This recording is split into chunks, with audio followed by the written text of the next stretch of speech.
नमस्कार, आर्या न्यूज देख रहे हैं आप और मैं आपके साथ अलका सिंह। बुलेटिन में आपका बहुत बहुत स्वागत है। रुक करते हैं खबरों का। मध्य प्रदेश के दमोह में प्रधानमंत्री नरेंद्र मोदी ने जनसभा को संबोधित किया। लोगों को संबोधित करते हुए उन्होंने कहा कि आज दमोह पूरा मध्य प्रदेश कह रहा है कि एक बार फिर डबल इंजन की सरकार। आज जमीन से लेकर अंतरिक्ष तक भारत का गौरवगान हो रहा है। प्रधानमंत्री मोदी ने कहा कि जब रिमोट चलता था तो कांग्रेस अध्यक्ष सनातन को गाली देते थे और जब रिमोट बंद हुआ तो कल उन्होंने पांडवों की बात की और कहा कि बीजेपी में 5 पांडव हैं। हमें गर्व है कि हम पांडवों के बताए रास्ते पर चल रहे हैं। यहां आपका इतनी बड़ी संख्या में आना हम सभी पर अपना स्नेह बरसाना, आशीर्वाद देना 3 दिसंबर को आने वाले नतीजों का ऐलान कर रहा है। आज दमोह कह रहा है, पूरा मध्य प्रदेश कह रहा है, हर मतदाता कह रहा है, एक बार फिर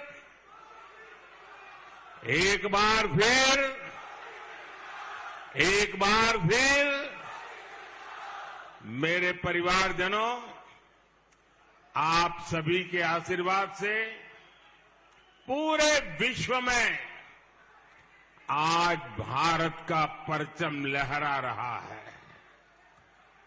लहरा रहा है ना? पूरे विश्व में भारत का परचम लहरा रहा है ना? आपको गर्व हो रहा है? आज जमीन से लेकर अंतरिक्ष तक भारत का गौरवगान हो रहा है। भारत का चंद्रयान वहां पहुंचा है जहां दुनिया का कोई देश नहीं पहुंचा।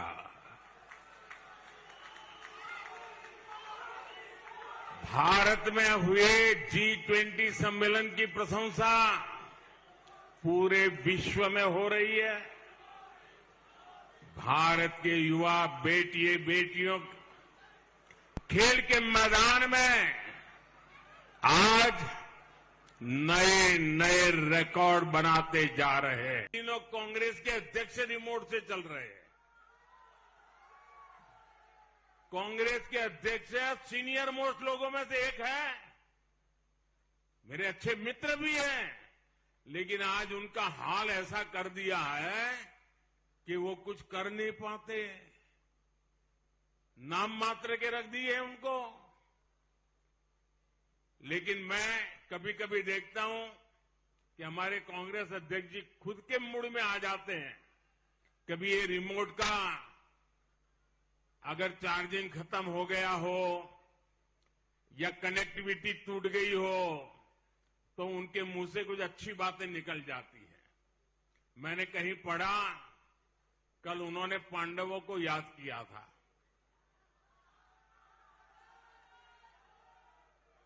जब रिमोट चलता है तब वो सनातन को गाली देते हैं, लेकिन रिमोट बंद हो गया तो उन्होंने कल पांडवों को याद किया, मतलब सनातन को याद किया। और उन्होंने ये कहा, भाजपा में 5 पांडव है।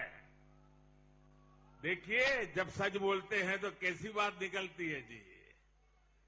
हमें गर्व है, हम 5 पांडवों के राह पर चल रहे हैं। इससे बड़ा गर्व क्या हो सकता है? देश से एक ही झूठ बार बार बोलती आ रही है। देश से गरीबी खत्म करने का नारा देती आ रही है, लेकिन कांग्रेस कभी गरीबी खत्म नहीं कर पाई, क्योंकि कांग्रेस के नेताओं की नीयत ठीक नहीं थी।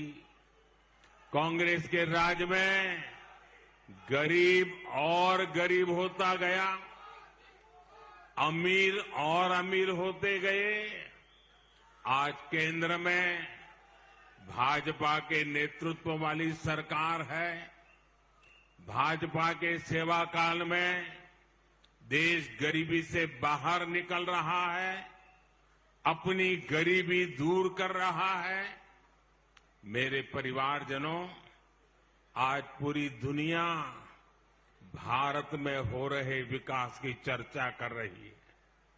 2014 में जब हम सरकार में आए, हमारा सेवा काल शुरू हुआ। आपके आशीर्वाद से 2014 में हमारा सेवा काल प्रारंभ हुआ।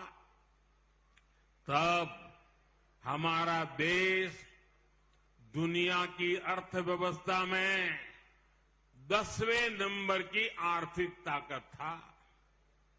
हमारी अर्थव्यवस्था जब 10वें नंबर से ऊपर होने लगी, तब उतनी चर्चा नहीं हुई। हम 9 से 8 पर पहुंचे, हम 8 से 7 पर पहुंचे, हम 7 नंबर से 6 नंबर पर पहुंचे। कहीं कोई चर्चा नहीं हुई। लेकिन जैसे ही हम 6 नंबर से 5 नंबर की अर्थव्यवस्था बने, हर कोई इसी बारे में बातें करने लगा। अखबारों में लेख छपने लगे, टीवी पे डिबेट होने लगी, क्योंकि 5वें नंबर की अर्थव्यवस्था बनने के साथ ही हमने उस देश को पीछे छोड़ दिया जिसने हम पर 200 साल तक राज किया था। गरीबों का पैसा लूटने के लिए कांग्रेस ने एक खास मशीन बनाई थी। आपको पता है, कांग्रेस ने एक खास मशीन बनाई थी। आपको मालूम है? मैं बताऊं? एक बार कांग्रेस ने, प्रधानमंत्री ने उसका उल्लेख किया था। वो मशीन ऐसी थी जिसमें सरकार अगर 100 रुपये भेजती थी तो उसमें से 85 रुपये सीधे कांग्रेस नेताओं की तिजोरियों में पहुंच जाते थे। सिर्फ 15 रुपया लोगों के पास जाते थे। ये उनके एक प्रधानमंत्री ने कहा था। 2014 में जब हमारी सरकार बनी तो मैंने कहा था कि ऐसे तो कभी मैं चलने नहीं दूंगा। तो मैंने सबसे पहले कांग्रेस की इस भ्रष्ट मशीन के सारे टायर पंचर कर दिए। हमने आधार, मोबाइल और बैंक खातों की ऐसी त्रिशक्ति बनाई कि कांग्रेस की भ्रष्ट मशीन टिकी नहीं पाई। और फिर देशवासियों को आज की तारीख भी याद है जब भ्रष्टाचारियों पर बहुत बड़ी कार्रवाई हुई थी। जो लोग नोटे के गद्दों पर सोते थे, उनकी नींद उड़ गई थी। और देश का गरीब भ्रष्टाचारियों पर कार्रवाई होते देख मोदी का जय जयकार कर रहा था।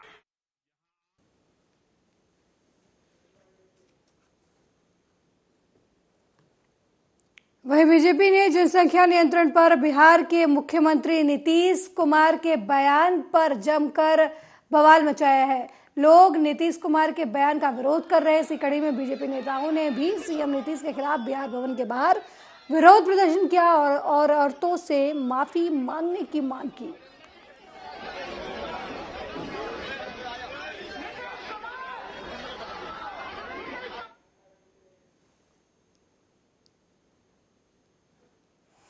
वहीं पन्ना में उत्तर प्रदेश के मुख्यमंत्री योगी आदित्यनाथ ने कहा कि 6 साल पहले यूपी के लोग अपनी पहचान छिपाते थे। कोई नहीं पता था कि वो उत्तर प्रदेश से हैं, क्योंकि उस समय यूपी का मतलब ऐसा राज्य था जहां कर्फ्यू लगता है, अराजकता, माफिया राज था, गुंडागर्दी भी थी। लेकिन आज हर कोई कहता है कि मैं उत्तर प्रदेश का निवासी हूं, क्योंकि अब उत्तर प्रदेश की पहचान कर्फ्यू, माफिया, गुंडागर्दी से नहीं, बल्कि उत्तर प्रदेश की पहचान प्रभुराम, मां गंगा से है और झांसी लक्ष्मीबाई से है। आज उत्तर प्रदेश के पथ पर अग्रसर होकर नई पहचान बन रही है। यानी खराब लोग चुन के जाते हैं तो सरकारें खराब बनती हैं, और जब खराब सरकार आती है, गलत लोग सरकार में आ जाते हैं तो काम तो गलत ही करेंगे। क्योंकि स्वभाव जल्दी बदलता नहीं है। आप किसी पुष्प को हाथ में लेंगे तो उसकी सुगंध और उसकी कोमलता आपके हाथ को आनंद देगी, लेकिन भाइयों बहनों अगर किसी वृक्षों को अपने हाथ में बिठाएंगे तो काटेगा ही काटेगा।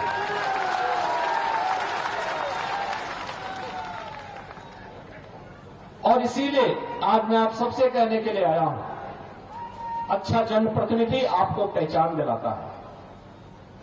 याद करिए, आज से 6 साल पहले उत्तर प्रदेश के लोग अपनी पहचान छुपाते थे। वे बोलते ही नहीं थे कि हम उत्तर प्रदेश के हैं, क्योंकि उत्तर प्रदेश का मतलब उस समय एक ऐसा राज था जहां कर्फ्यू लगता था, जहां माफिया हावी थे, जहां अराजकता थी, गुंडागर्दी थी, किसी की सुनवाई नहीं होती थी। लेकिन आज उत्तर प्रदेश 25 करोड़ की आबादी का राज्य, और कोई ये नहीं कह सकता, हर उत्तर प्रदेशवासी कहता कि मैं उत्तर प्रदेश का रहने वाला हूं। अब उत्तर प्रदेश की पहचान कर्फ्यू से नहीं है, माफिया से नहीं है, गुंडों और अपराधियों से नहीं है। अब उत्तर प्रदेश की पहचान प्रभु राम से है, मां गंगा से है। आज उत्तर प्रदेश की पहचान झांसी की रानी लक्ष्मीबाई से है।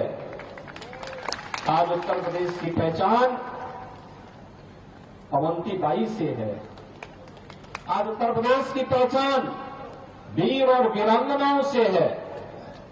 और उत्तर प्रदेश आज तेजी के साथ विकास के पथ पर अग्रसर होकर के एक नई पहचान बना रहा है। भाइयों बहनों, अच्छे लोग चुने जाएंगे तो अच्छा कार्य करेंगे। अच्छी सरकार बनेगी तो पहचान का संकट दूर होगा, लोग अपनी पहचान को देश और दुनिया में गौरव के साथ, यानी खराब लोग चुन के जाते हैं तो सरकारें खराब बनती हैं।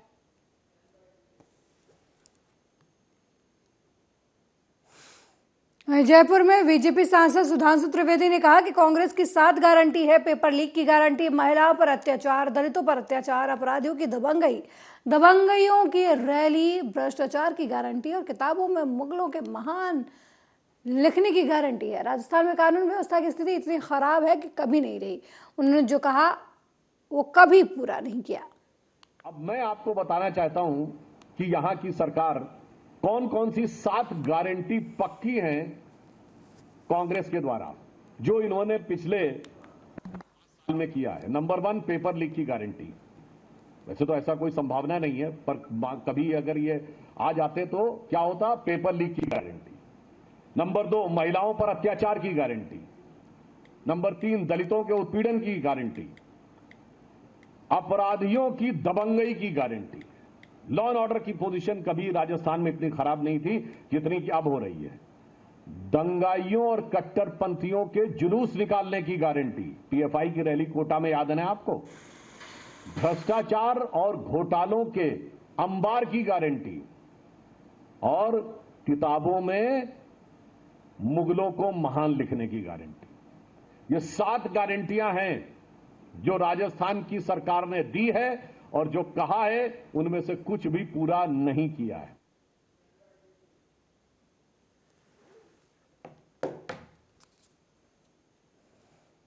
वहीं हापुड़ में थाना बाबूगढ़ क्षेत्र के ऐसा रोड चौपाल पर विशाल रागनी कंपटीशन का आयोजन किया जा रहा है, जिसमें पहले दिन जिला पंचायत अध्यक्ष श्रीमती रेखा हुण और भारतीय जनता पार्टी के लोनी विधायक नंद किशोर गुर्जर अपने समर्थकों के साथ पहुंचे और विधि विधान द्वारा रागनी कंपटीशन का फीता काटकर कार्यक्रम का शुभारंभ किया। इसके साथ ही नंद किशोर गुर्जर विधायक ने कहा कि क्षेत्र में ऐसे ही सांस्कृतिक कार्यक्रम होते रहने चाहिए, जिससे हमारी संस्कृति को बढ़ावा मिलता है और पहचान भी मिलती है।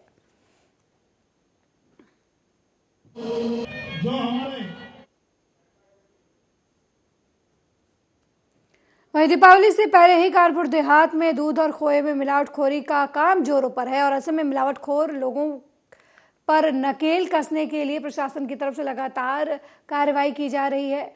अब मैथा तहसील क्षेत्र के नकसिया गांव निवासी संजय करण के मकान के पीछे खोए के नाम पर तैयार हो रहे मीठे जहर की सूचना पर रूरा थाना पुलिस के खाद्य सुरक्षा और औषधि प्रशासन की टीम ने छापा मारकर खोए को कब्जे में ले लिया।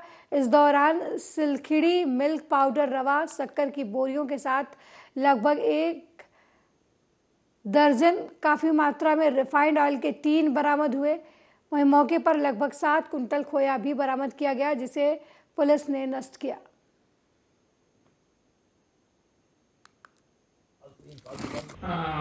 दीवाली अभियान पर आयुक्त महोदय और जिलाधिकारी महोदय के निर्देश पर लगातार हम लोग अब सूचना एकत्र कर रहे थे। उसी अब सूचना में जानकारी मिली कि मैथा तहसील के अंतर्गत नकसिया गाँव में जो है खोए का निर्माण कर रहे हैं और मीट बनाते हैं, जिसमें वो जब हम लोग की टीम लगभग 11:30 बजे रात में उनके यहाँ पहुंची पुलिस बल के सहयोग से, तो उनके यहाँ मौके पर सिलखड़ी भी पाई गई, चाक पाउडर जो कि पूर्णतः रूप से जो है अखाद्य था, और रिफाइंड मिल्क की मौके पे उससे खोए का निर्माण किया जा रहा था।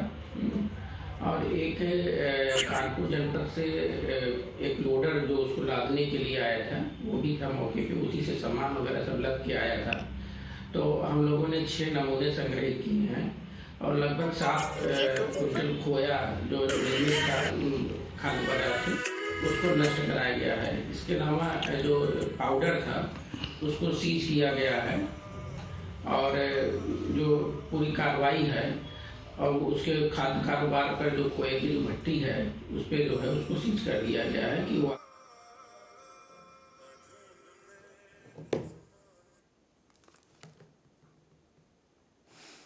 वहीं रायबरेली नदी में पानी में तैरता हुआ अज्ञात महिला का शव मिलने से हड़कंप मच गया। सूचना पर पहुंची पुलिस ने शव को कब्जे में लेकर आगे की विधिक कार्रवाई शुरू कर दी। मामला लालगंज कोतवाली क्षेत्र के बेटा कला गांव के पास से गुजर रही नदी लोन नदी का है, जहां पर नदी के ऊपर बने पुल के नीचे एक महिला का शव पानी में दिखाई दिया। ग्रामीणों ने इसकी सूचना पुलिस को दी।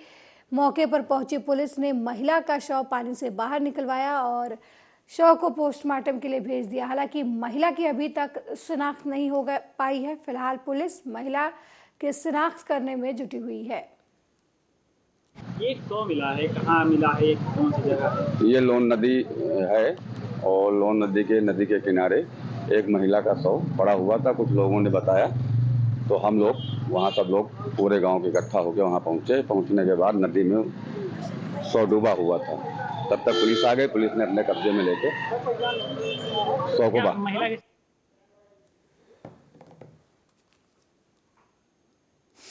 अगली खबर कन्नौज के हसेरन क्षेत्र के ढेवकापुर गांव की है, जहां पर हसेरन कस्बे में संचालित सनी अस्पताल में इलाज करा रहे युवक की मौत हो गई। परिजनों ने इसके बाद जमकर हंगामा किया। परिजनों का कहना है कि इलाज के नाम पर डॉक्टरों ने 15,000 रुपए लिए और उसका इलाज नहीं किया। जब युवक को 100 से अस्पताल लेकर पहुंचे तो वहां पर डॉक्टरों ने उन्हें मृत घोषित कर दिया, जिसके बाद परिजनों ने सनी अस्पताल पहुंचकर जमकर हंगामा किया। वहीं मौके पर पहुंचे पुलिस ने मामले को शांत कराया और शव को कब्जे में लेकर पोस्टमार्टम के लिए भेज दिया। फिलहाल पुलिस अग्रिम कार्रवाई में जुटी हुई है। सुबह हसेरन में एडमिट किया, वो लोगों को दिखाया, उन लोगों ने पता नहीं कौन से इंजेक्शन मतलब चढ़ाते रहे। हम लोगों ने पूछा क्या कंडीशन है, ठीक है कि ले जाए। उन लोगों ने सिर्फ एक ही बात की, सर कोई दिक्कत नहीं है, ठीक है हम कंट्रोल कर, कोई दिक्कत नहीं, नॉर्मल है, बस थोड़ी दिक्कत है हम ठीक कर देंगे। मैंने कहा अगर नहीं बस की तो आगे ले जाएं, नहीं सब ठीक है हम ठीक कर देंगे। उन लोगों ने सर वहाँ से नहीं जाने दिया और जब हमारे भाई बिल्कुल बेहोश हो गए तब कहा कि चले जाओ। ऐसे कौन सा हॉस्पिटल था? सनी हॉस्पिटल है, सनी हॉस्पिटल हसेरन। उन लोगों ने 15,000 रुपए लिए सर। ये कब की बात है? ये आज सुबह 6 बजे से। भाई का नाम क्या था? भाई का नाम नीरज कुमार था सर। शादी हो चुकी थी? शादी हो चुकी थी? 2 बच्चे हैं सर, 2 बेटे हैं उनके। अभी आप क्या चाहते हैं? सर इंसाफ चाहते हैं सर, सब चाहते हैं।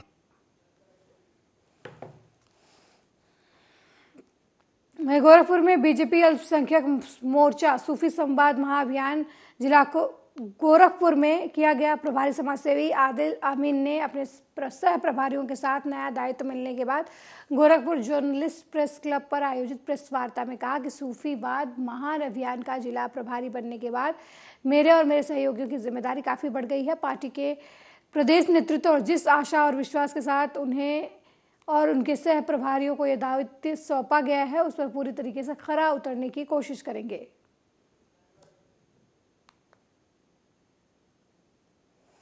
वहीं प्रदेश सरकार ने विद्युत उपभोक्ता को बिजली का बिल जमा करने के लिए बड़ा लाभ दिया है। अपने बकाये बिल को एक मुश्त जमा योजना सहित किस्तों में अदायगी के लिए बिजली ग्राहकों का रजिस्ट्रेशन कर उनके बिल में बड़ा लाभ दे रही है। ये बातें बकायेदारों को 3 किस्तों में अधिशासी अभियंता विद्युत वितरण खंड द्वितीय राजेश कुमार प्रजापति ने पत्रकार वार्ता में कही। उन्होंने कहा कि ये योजना 8 नवंबर से 31 दिसंबर तक चलाई जाएगी। इस योजना का लाभ हर श्रेणी के बकायेदार उपभोक्ता को मिलेगा। बिजली बकायेदार ग्राहक को अपना बिल जमा सरकार करने के लिए 3 प्रकार की योजनाएं दे रही है। ये योजना एक मुश्त समाधान योजना, 6 किस्त समाधान योजना और 3 किस्त समाधान योजना द्वारा ग्राहकों को इसका लाभ मिल सकेगा।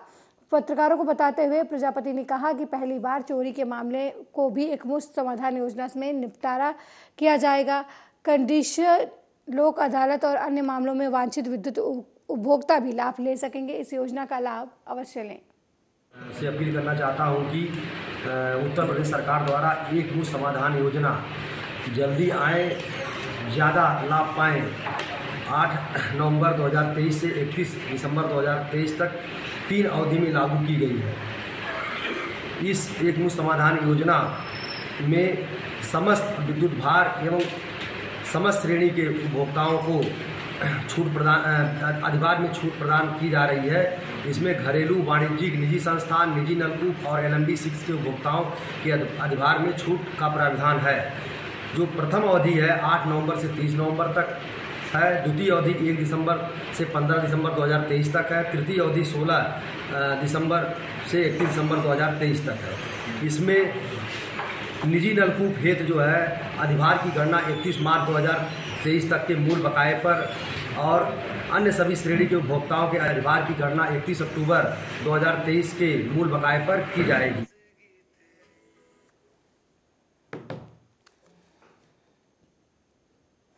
वहीं गोरखपुर में GRP अनुभाग पुलिस ने रेलवे स्टेशन गोरखपुर से अलग अलग स्थानों से गायब हुए लोगों के 96 मोबाइल फोन बरामद करने में सफलता हासिल की है। मंगलवार को GRP पुलिस अधीक्षक रेलवे डॉक्टर अवधेश सिंह ने अपने कार्यालय में इन मोबाइलों को भुक्तभोगियों को सौंप दिया है। पुलिस अधीक्षक रेलवे गोरखपुर डॉक्टर अवधेश सिंह ने प्रेस कॉन्फ्रेंस के दौरान बताया कि 96 लोगों को फिलहाल उनके मोबाइल फ़ोन लौटा दिए गए हैं। बाकी उनके मालिकों का पता कर उनके फ़ोन वापस किए जाएंगे। इन स्मार्टफोन की कीमत करीब 13 लाख रुपए बताई जा रही है। मोबाइल फ़ोन पाकर लोगों के चेहरे खिल गए। उन्होंने पुलिस टीम की प्रशंसा की। हमारे सर्विलांस टीम के माध्यम से और जो थाने के पुलिस वाले हैं उनके माध्यम से कुल 86 मोबाइल अक्टूबर माह में बरामद हुई है। इसमें कुछ बड़ी कीमती भी हैं, लाखों रुपए की मोबाइल फ़ोन है। ये बरामद किया गया और आज लोगों को इसको प्रदान भी किया गया है। ये मोबाइल कहाँ ट्रेस की गई है और किसके द्वारा कराई गई? ये जो रेल यात्री होते हैं या प्लेटफार्म पर लोग आते हैं, इनका कहीं गुम हो जाता है तो उनकी सूचना मिलने के बाद इनको तलाश किया जाता है और जहाँ से भी इनकी सूचना मिलती है वहाँ से कोई कर्मचारी भेज करके उसको मंगाया जाता है और फिर जिनका मोबाइल फ़ोन होता है उनको दे दिया जाता है। तो दिवाली के पहले ये इनको एक खुशी की चीज़ है कि इनको मिल गई। और इसी के साथ साथ दिवाली और छठ को लेकर के ट्रेन यात्रियों की भीड़ बढ़ेगी। तो मैं सबके मंगलमय यात्रा के लिए और सुरक्षित यात्रा के लिए शुभकामना देता हूँ। वहीं छिंदवाड़ा में केंद्रीय मंत्री प्रहलाद पटेल का आगमन हुआ। केंद्रीय मंत्री प्रहलाद पटेल ने छिंदवाड़ा में रोड शो किया और बीजेपी प्रत्याशी विवेक बंटी साहू के समर्थन में वोट मांगा। इस दौरान रोड शो में भारी संख्या में लोग शामिल हुए।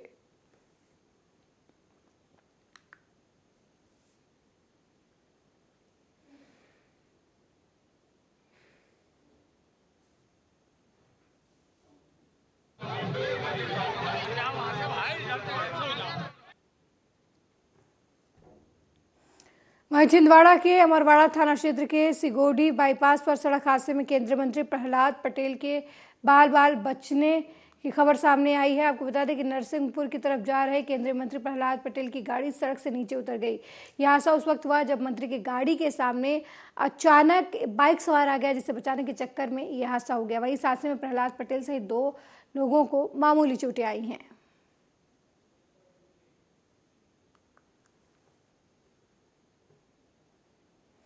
वहीं उज्जैन जिले की सातों विधानसभा के 1807 दिव्यांग और बुजुर्ग मतदाता आज से घर बैठे वोट डालेंगे। वोटिंग के लिए मतदान दल सुबह से नागदा पहुंचा, जिसमें 124 से 147 बुजुर्गों और शारीरिक रूप से अक्षम व्यक्तियों के द्वारा मतदान किया गया, जिन्हें स्वतंत्र होकर मतदान कराया गया। मतदान कराने के लिए सेक्टर अधिकारी मुकेश वर्मा, डॉक्टर केसी विश्वास सहित प्रमोद मकवान, पोलिंग ऑफिसर संजय व्यास मौजूद रहे, जिन्होंने मतदान करवाया। ये जो 80 वर्ष से अधिक जो वोटर हैं और विकलांग वगैरह जो है, दिव्यांग जो है, उनका मत जो है पोस्टल बैलेट के द्वारा किया जा रहा है। मतदान बहुत शांतिपूर्वक और बहुत अच्छा हुआ है। सर, आपका नाम और सभी का सहयोग रहा। कितने और मतदान में माइक्रो ऑब्जर्वर भी हैं और हमारी पूरी मतदान की टीम है, साथ में वीडियोग्राफर है, वीडियोग्राफी चल रही है इसकी, और पूरा मतदान शांतिपूर्वक और गोपनीयता बनाए रखकर मतदान हुआ। और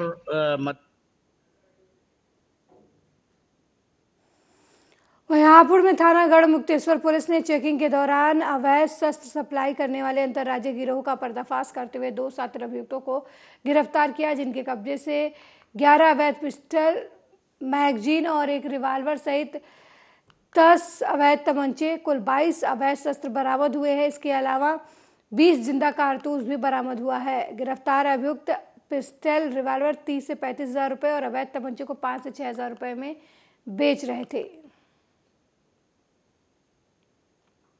जनपद हापुड़ की थाना गढ़मुक्तेश्वर पुलिस द्वारा बहुत ही उल्लेखनीय कार्य करते हुए हथियारों के तस्करों को हमने गिरफ्तार किया है।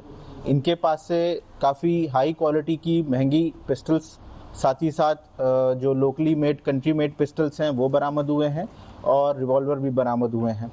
टोटल यदि देखा जाए तो 11 अवैध पिस्टल हैं, इसमें 1 रिवॉल्वर है, 10 अवैध तरीके से कंट्री मेड पिस्टल्स हैं, 3 मैगजीन हैं, कुछ जिंदा कारतूस हैं। इसमें बताना चाहेंगे ये गढ़मुक्तेश्वर पुलिस को बहुत दिनों से ये इंटेलिजेंस प्राप्त हो रहा था कि थाना क्षेत्र में आकर के कुछ लोगों द्वारा अवैध रूप से पिस्टल बेची जा रही हैं। इसके लिए सीओ गढ़मुक्तेश्वर, थाना गढ़मुक्तेश्वर की टीम ने अपना इंटेलिजेंस को पूरा डेवलप किया और इसमें 2 लोग को गिरफ्तार किया, जिसमें एक का नाम बिलाल उर्फ माया है, सन ऑफ मोहम्मद रईस, दूसरे का नाम अनस सन ऑफ हाफिज चंद है। जो पहला व्यक्ति उसकी उम्र 21 साल की है और